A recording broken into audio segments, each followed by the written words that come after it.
என்னடா லைஃபு, அடுத்து நான் என்னடா செய்ய போகிறேன் அப்படிங்கிற ஒரு கேள்விக்கு கூட பதில் தெரியாத ஒரு வாழ்க்கை வாழ்கிறவன் உண்மையிலுமே செத்து போகிறதே மேல்.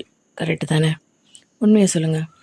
ஒரு துரு பிடிச்ச இரும்பாக இருக்கட்டுமே, துரு பிடிச்சி ஒரு பிரயோஜனம் இல்லாமல் அதை அழிஞ்சு போனால் ஏதாவது அதை மதிப்பாங்களா? ஒருத்தரும் மதிக்க மாட்டாங்க.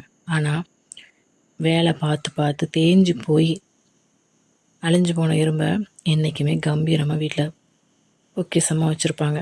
ஏன்னா உழைப்புக்கு என்றைக்குமே வேல்யூ ஜாஸ்தி. கரெக்டு தானே?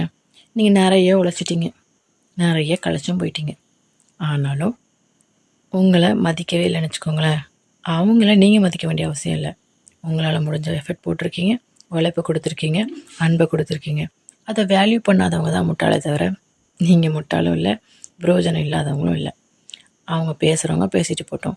உங்களால் முடிஞ்ச எல்லா எஃபர்ட்டும் நீங்கள் போட்டிருக்கீங்க. நீங்கள் உண்மையிலுமே மதிப்புக்கு உரியவங்க தான்.